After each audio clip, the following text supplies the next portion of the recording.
another tragedy is unfolding.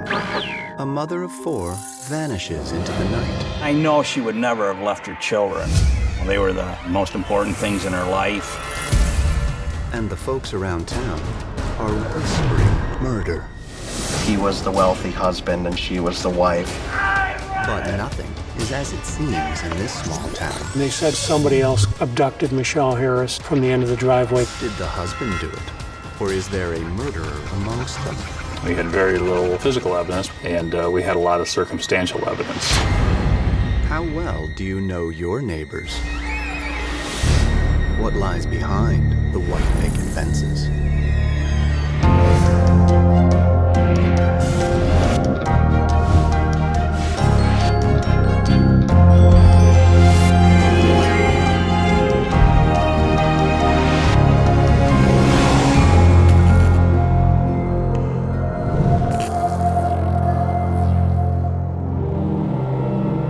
Nestled up against the Finger Lakes and rolling hills of upstate New York is the town of Owego. It's a nice place to raise a family. We have good schools, good, healthy living for the most part, and friendly people.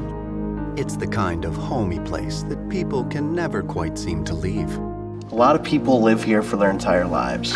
Basically, everybody knows someone. It's really a 6 degrees of separation thing. So it was only a matter of time before a young Michele Taylor and Calvin Harris's paths would eventually cross. Growing up in nearby Tioga Center, Michele Taylor was the apple of her father, Gary Taylor's eye. She was a good daughter, fun-loving. She was everybody's friend and was easy to get along with. She could find some humor in about anything. And his daughter's good looks immediately caught Calvin Harris's attention when Michele took a job at one of the Harris family's car dealerships. She'd just gotten out of college and got a job at the dealership, and Cal was manager, and she was a cute little girl, and I'm sure he noticed her. And notice her, he did. After a whirlwind romance, he and Michele made it official. Michele's sister-in-law, Shannon Taylor, remembers when love was in the air. They really seemed to be so in love. They would look at each other with a way that you just knew they were really happy. They were gonna be together forever. I think they truly loved each other, and I think it was just like a match made in heaven. The couple settled into a big house on Empire Lake, and 4 children soon followed. Oh, it was perfect. They had their own lake. All summer long, we'd have picnics, and they'd fish, jet ski, and swim. It was just incredible. Just an incredible life. But that incredible life abruptly ends on September 11th, 2001, when all eyes are focused on New York City.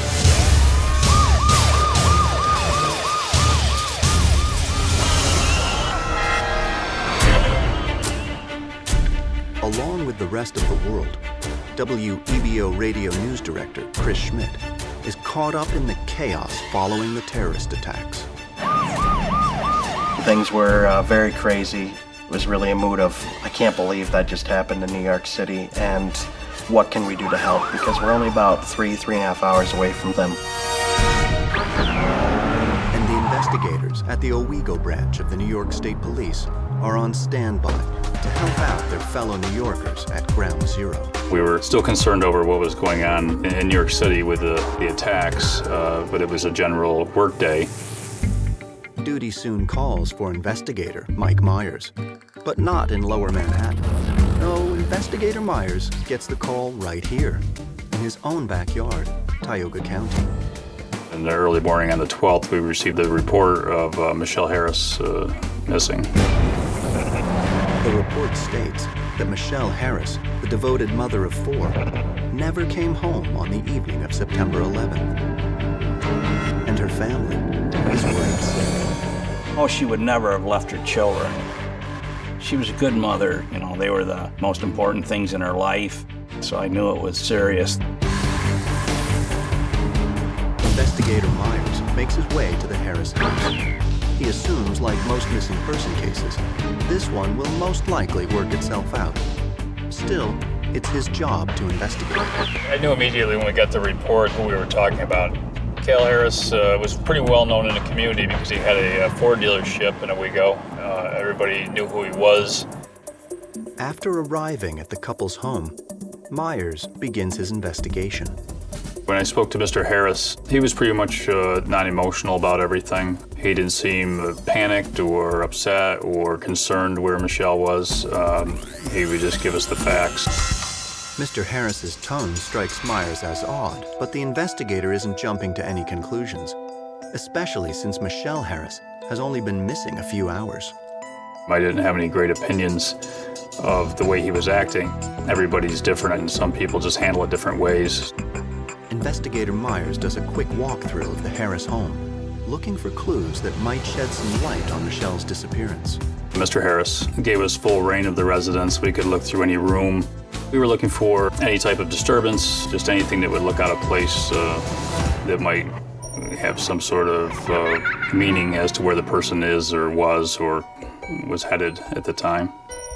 When I went through the residence, it seemed very well kept. Everything seemed to be in its place. With no signs of foul play, there's not much more Investigator Myers can do. Perhaps Mrs. Harris just needed to clear her head. After all, the events of the previous day are taking an emotional toll on everyone. When I left the Harris house, I felt that there was a good chance that Michele Harris was going to return in the next hour or two, and that would be the end of the missing persons case. But it isn't. When another day passes with no sign of Michele, her disappearance is looking more and more suspicious. It's time to take a second look around the Harris home. And this time, the New York State Police are bringing in reinforcement.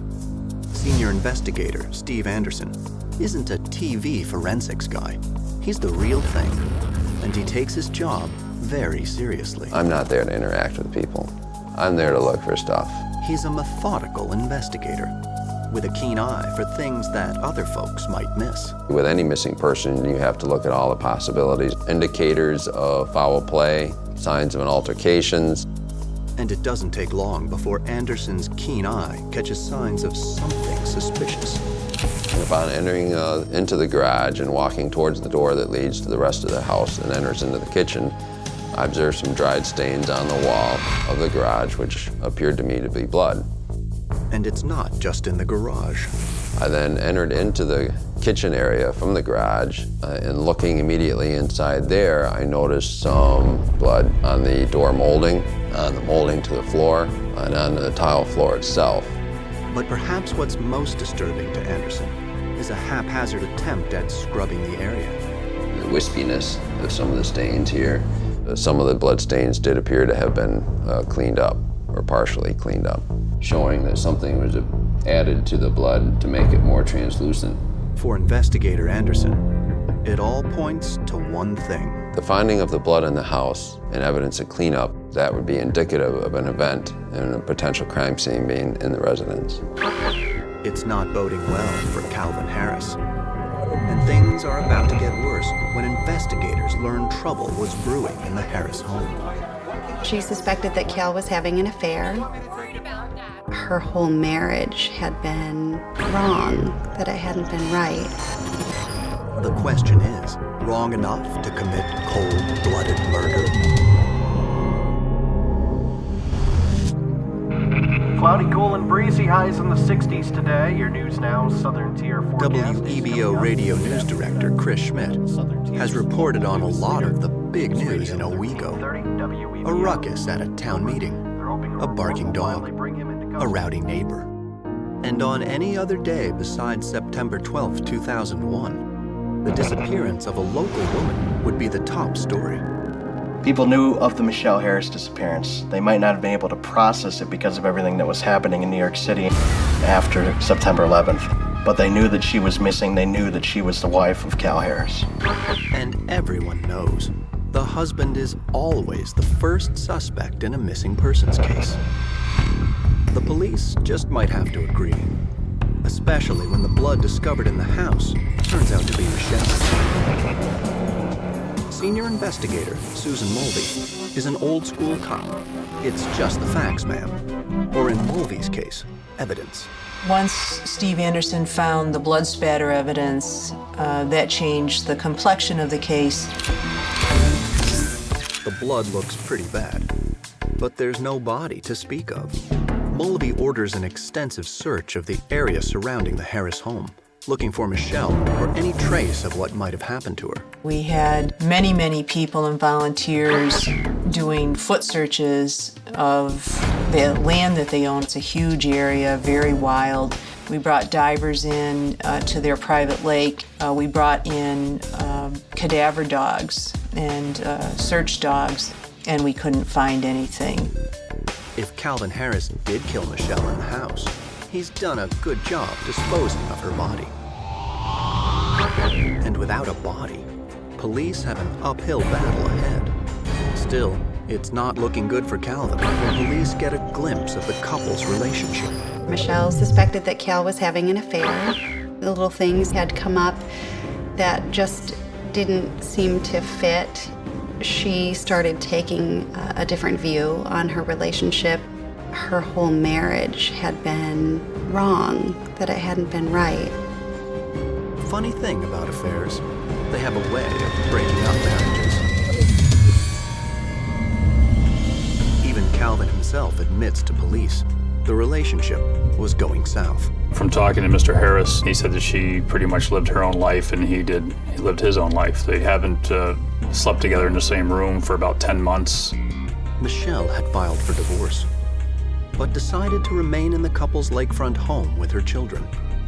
They agreed to share the house and the kids, but not each other's lives. Police theorize perhaps Calvin didn't want to share anymore. It was a frustrating case. We had very little physical evidence, and we had a lot of circumstantial evidence. With an investigation heating up against one of Owego's best-known residents, District Attorney Gerald Keene joins the case. Well, we work very closely with D.A. Keene on everything that we do, but he was a part of the case right from the beginning. With 17 marathons under his belt, D.A. Keene knows what it takes to go the distance. There was no body, there was no murder weapon, there was no confession. All we had was a lot of circumstantial evidence. Of course, it doesn't hurt when some of that evidence is blood. There's no good way for that blood to be deposited there. But investigators are getting ahead of themselves. Calvin Harris can explain away the incriminating blood evidence. Mrs. Harris had a car accident in April of 2001. In the middle of the night, came in holding something to her nose, either a Kleenex or a paper towel or something that was bloody. She had bled in the garage and in the kitchen on her way into the house. It sounds like a pretty convenient explanation, but Calvin Harris has a police report to back it up. Calvin Harris is in the clear, at least for now. What's less clear are Michele's whereabouts the night she disappeared. We're just going step by step, trying to learn all the information we can about the people involved and what their normal course of business might be. And police soon find out Michele's normal course of business was working as a waitress across town. She started being a waitress at Lefty's down in the village of Waverly to bring in some money for herself. She decided that she needed a job. She figured that with her scheduling as a waitress would work out perfect because then Cal could be home in the evening to be there with the kids. It was a great outlet for her, but more than that, it supplied a financial need. Lefty's owner, Tommy DeLuisio, takes pride in running a wholesome establishment. Lefty's is a down-home family place with a personal touch. People came to Lefty's because it was basically value received in how they were treated. We had a lot of repeat business. Folks walked in and they knew what table they liked to sit at. They knew their drinks before they ordered. And Michele Harris was one of Deloisio's star employees. She did her job above and beyond. She was affable and friendly with my customers, with my staff. If I had 10 of her, I could rule the restaurant world. Deloisio and his waitstaff are able to fill in some of the investigators' blanks. We learned that on the afternoon of September 11th, she went to work in the afternoon, completed her shift. I think the restaurant closed around 9. She had a drink at the bar with some of the kitchen workers at the restaurant. The last they saw her was in the parking lot. But what they find out next changes everything. They went home, and then she went to her boyfriend's apartment. Boyfriend? Turns out Calvin wasn't the only one involved in an extramarital romance. At the time that Michele disappeared, she was dating a guy by the name of Brian, and he was the last person to have seen Michele. We wanted to take a little bit harder look at him and what their relationship was. Could this other man have had other plans for Michele?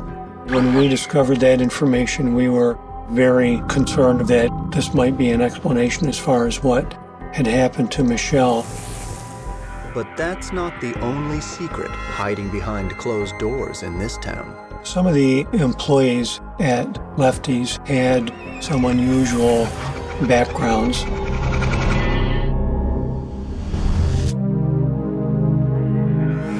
Michele Harris, dedicated mother of 4, has vanished.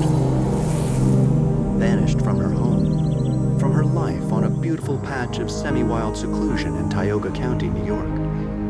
Not to be heard from for over 2 weeks.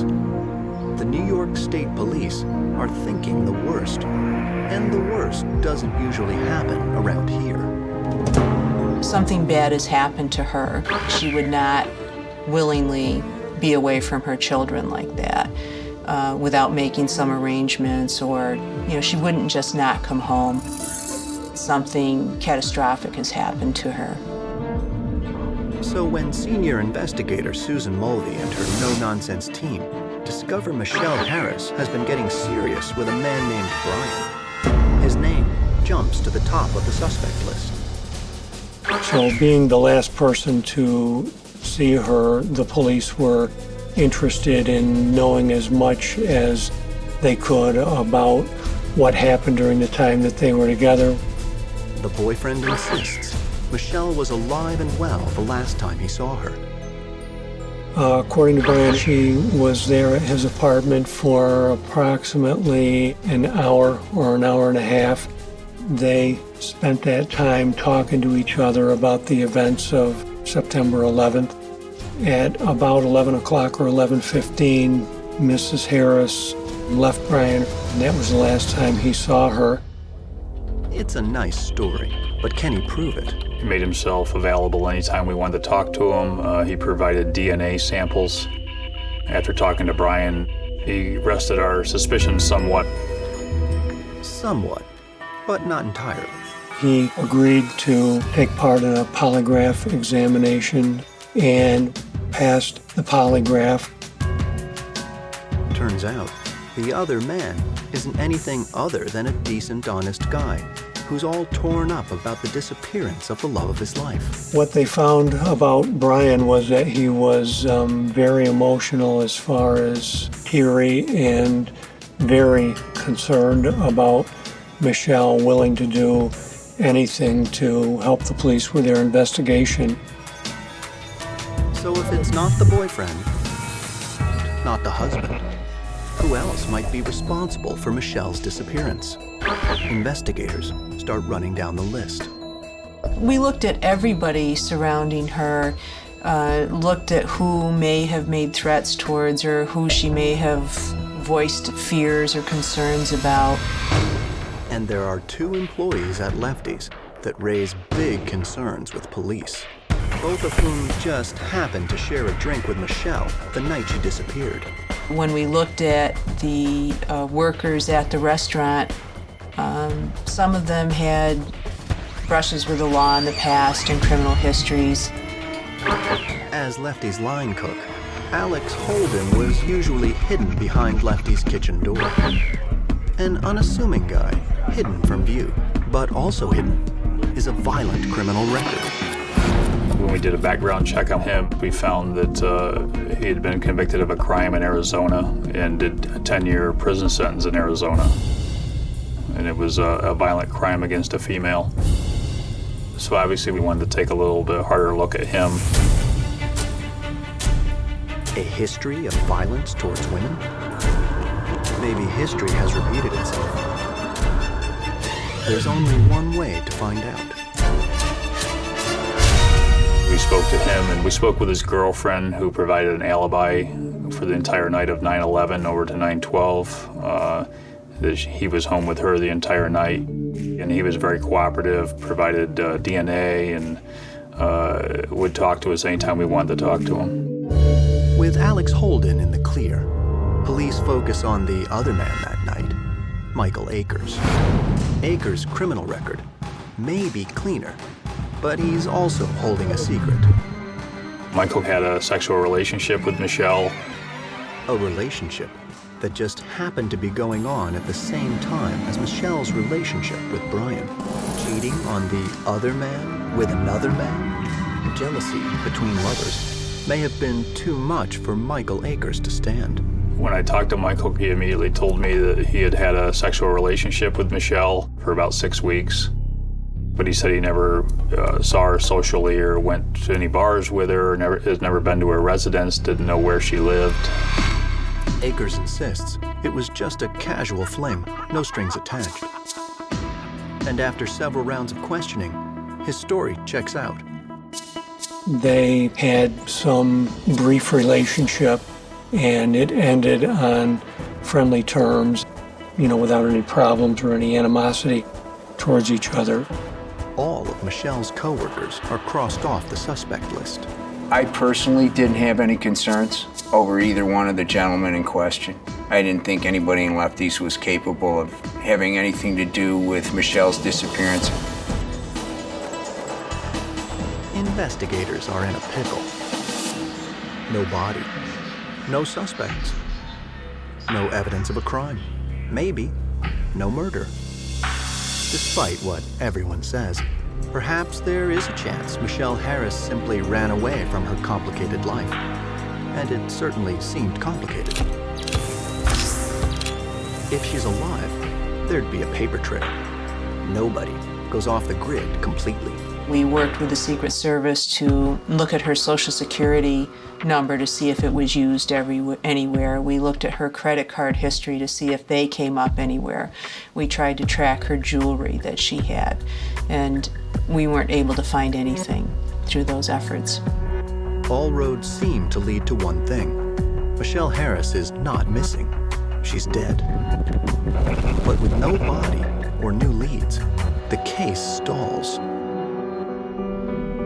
We've heard a lot of rumors. Some of them are far-fetched, some of them maybe possibilities, but with all the information that came in, we followed up every lead on tips and things, and it just didn't get us any closer to finding Michele.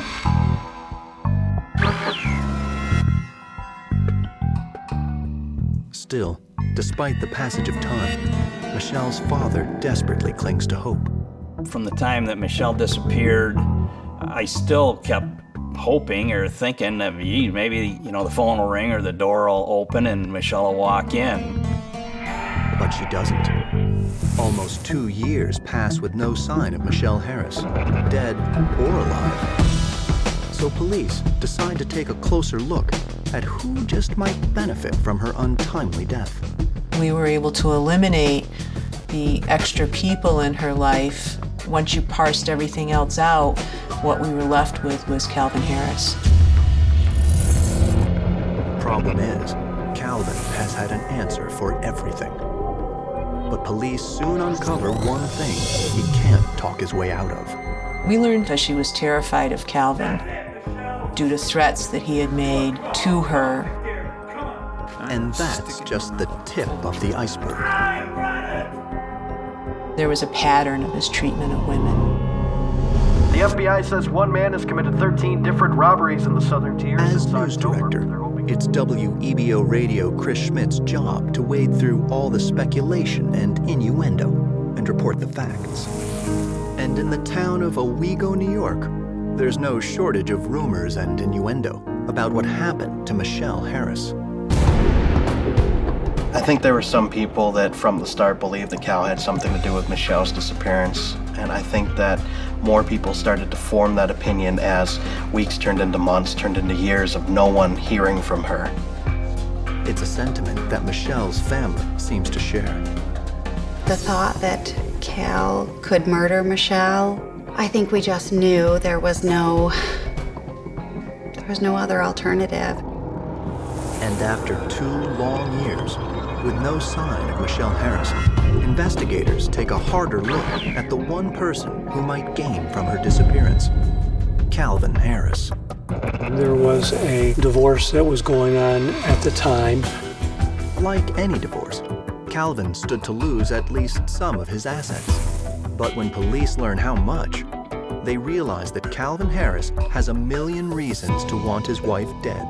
There was a lot of money at stake. Mr. Harris is a millionaire.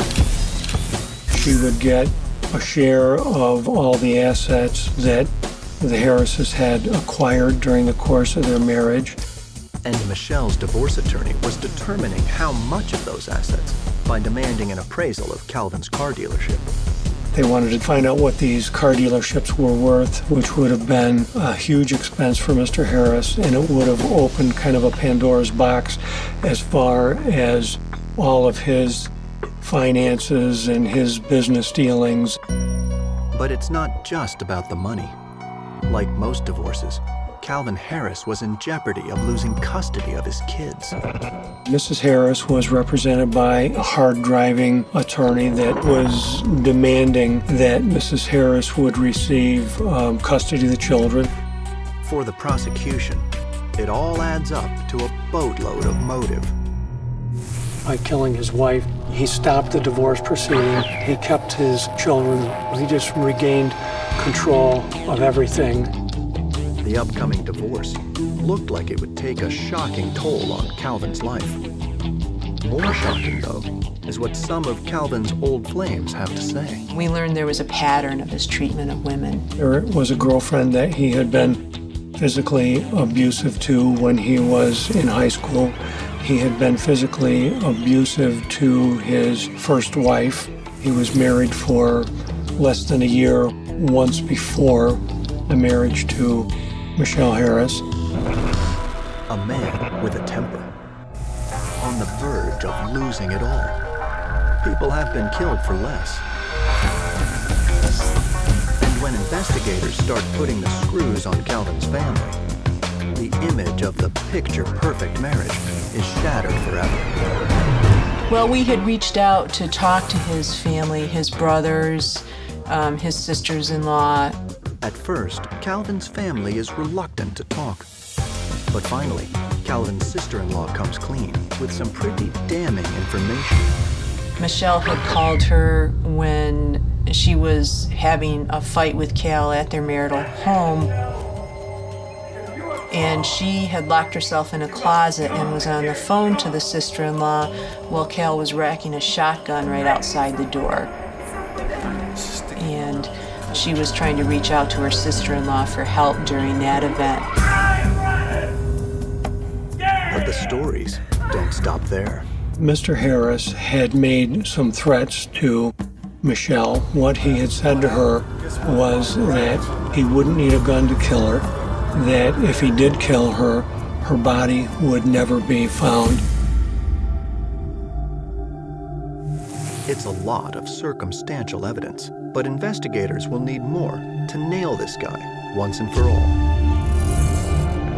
So police return to the only physical evidence in the case, the tiny drops of blood found in the Harris home. This wasn't like some murder cases. We had a limited amount of blood, but it wasn't a really bloody crime scene. Calvin explains it away with his accident story. But now D.A. Keene is sure It's just that, a story. What Mr. Harris tried to do was create an incident where Mrs. Harris was bleeding and give that as an explanation for how the blood got into the garage and the kitchen. Blood on the floor, blood on the walls, evidence of a cleanup. It doesn't take a forensics expert to put the pieces together, but it'll take one to prove it. And that's exactly what Steve Anderson does. He believes there's no way that the blood dripped onto any of those surfaces from a bloody nose. Some force had to be applied to the blood to break it up into smaller droplets and for it to be propelled horizontally through the air, striking the vertical surface of the door and of the door molding. Force in the form of a direct hit to the head, and not a simple bloody nose. And you could try to innocently explain some of the blood stains present in the house. But when you look at the blood quantity and the blood stains we had as a whole, both in the kitchen and then in the garage, that's indicative of the crime scene and an event having occurred in the house. An event that ended in murder. And for the prosecution, it all boils down to this. When Michele Harris came home on the night of September 11th, Mr. Harris killed her and took advantage of a perfect opportunity because the attention of the entire country was really focused on what had happened in New York City that day. 4 years after Michele Harris first went missing from her home, Calvin Harris is arrested for second-degree murder. When Cal was arrested, I thought it was a long time overdue, and I'm glad that they finally had enough evidence that they acted on it. In May of 2007, the case against Calvin Harris goes to court. I felt like there was ample evidence there to believe that this guy murdered his wife. Even though it wasn't a really strong case, I thought that there was enough evidence there to present it to 12 jurors and let them make the decision. The prosecution's case is thoughtful and thorough. Michele Harris isn't missing. She was murdered. And there's only one person with motive, means, and opportunity: Calvin Harris. And they argue it all happened in the wake of 9/11. She left her boyfriend's house at about 11 o'clock. She made the 20-minute drive home to her house. I think she went through the garage door, and as soon as she got through the garage door, she was struck by Mr. Harris with something. She was knocked down. I believe that that's the reason why there's blood on the door. Once he got her incapacitated, I think he then took her out into the garage to finish killing her. He got rid of her body, cleaned up the blood. Lucky for the prosecution, Mr. Harris missed a few spots. I had presented all of the evidence effectively. I felt pretty good about the case. And so does the jury. On June 7th, 2007, Calvin Harris is convicted of murder in the second degree. It's a feeling of relief when the jury announces the verdict. You don't cheer or you don't say anything, you just have this tremendous feeling of relief. For Keene, it looks like he's finally made it to the finish line. That is, until a surprise witness comes forward before the sentencing phase and blows the lid off the prosecution's entire case. Apparently, about an hour after the jury had reached their verdict, a man called one of the defense attorneys to tell the defense attorney that he had supposedly seen something at the end of the Harris's driveway 6 years before. And what this surprise witness says just might prove that Calvin Harris is an innocent man. The witness claimed that he saw Michele Harris arguing with someone that did not look like Calvin Harris, and that the young man looked like he was angry. Does the prosecution have it all wrong? Mr. Harris was released from jail. I was completely just feeling deflated and destroyed and just not ready to try this case a second time. For the town of Owego, New York, Calvin Harris's murder trial is one for the record books. It is a very contentious issue here in Tioga County, and people are very polarized. It seems like either you believe that Cal had something to do with Michelle's disappearance, or you believe that he's innocent, and there really isn't a middle ground. And all the hoopla surrounding the trial reminds Lefty's owner, Tommy DeLuisio, of something you'd see on TV. Everybody had their own theory. Everybody was watching too much Law and Order. And those theories reach fever pitch when the defense says they have a witness that proves Calvin Harris is wrongly accused. You know, the morning of September 12th of 2001, the witness claimed that he was hauling a load of hay down the road and past the end of the Harris's driveway, and that he saw Michele Harris arguing with someone that did not look like Calvin Harris. He said that he could tell that Michele Harris was upset and that the young man looked like he was angry. The sighting suggests this mystery man might be the real perpetrator. So the defense's argument was somebody else abducted Michele Harris from the end of the driveway. That's why her body was never found. But D.A. Keene isn't buying it. Mr. Harris is the only feasible, logical, likely person responsible for Mrs. Harris's death. Despite this witness's explosive account, he's still convinced Calvin Harris is guilty of murder. When I first heard that the witness had supposedly seen something 6 years before in the morning that Mrs. Harris disappeared, my reaction was that it was ridiculous, that why would anyone who lives in this community, who would have seen all the publicity that this case got, wait 6 years to come forward with information about this case. But the judge doesn't think it's so ridiculous. He sets the verdict aside, and Calvin Harris is a free man. Mr. Harris was released from jail and allowed to be out of jail on bail. I was completely just feeling deflated and destroyed. And Keene's not the only one. For Michelle's family, it's devastating news. Would you hope for something different? Naturally. Excuse me. We were all pretty numb about the whole situation, and I mean, what can you do? You can't go ballistic, so I mean, we were just waiting and hoping that the state police and the DA could get through this step. And D.A. Keene isn't ready to throw in the towel just yet. He has police review every word of the witness's account, and what they find makes a dubious story sound downright suspicious. We didn't think it was credible. It was completely dark on this road at 5:30 in the morning. We had state police investigators go up there, and it was pitch dark up there at 5:30 in the morning.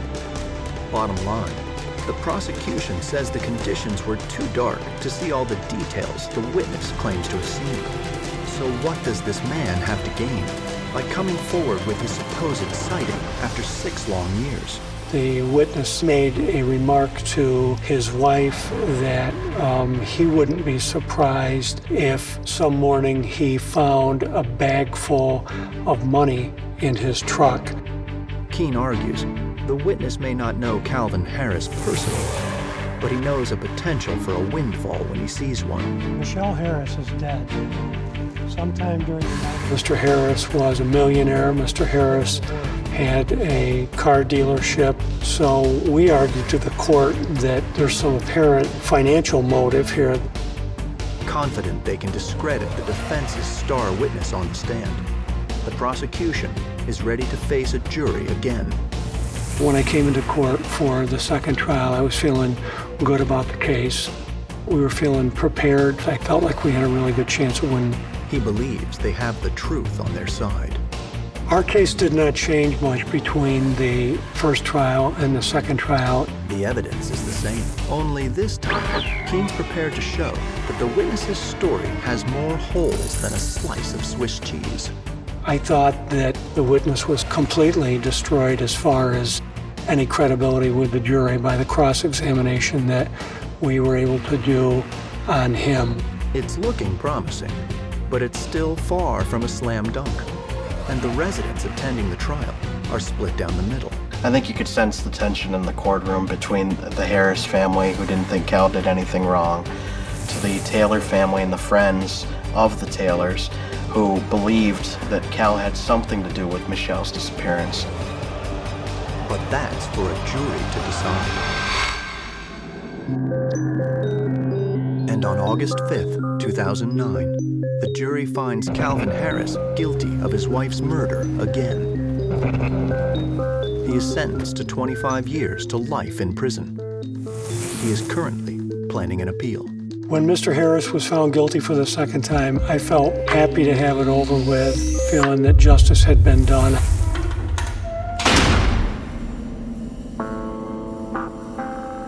For Michelle's family, they're pleased with the verdict, but there's something missing. Answers. We still live in this limbo of not knowing what happened and not knowing where she is.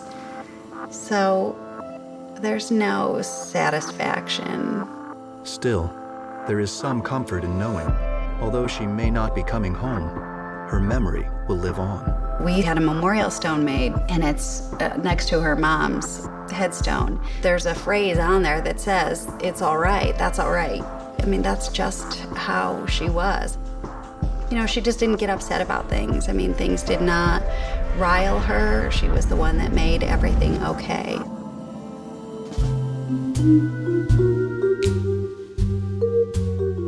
Life is quiet again on the streets of Owego, New York. But every once in a while, people still talk about the case that once rocked their small town. To this day, I think if you went out and you talked to people in Tioga County and you asked them point blank, do you think Cal Harris murdered Michelle? Or do you think that she ran away of her own free accord? I think more people would tell you that they think that Cal Harris murdered Michele Harris. As for New York State Police investigators, Susan Mulvey and Michael Myers, well, they're still keeping an eye out for that final piece to officially close their case. We always will have the case open to look for Michelle or any evidence that would lead us towards where she is buried or where she was disposed of. So that's always ongoing. And District Attorney Gerald Keene now has more time on his hands, or feet, to train for his next marathon.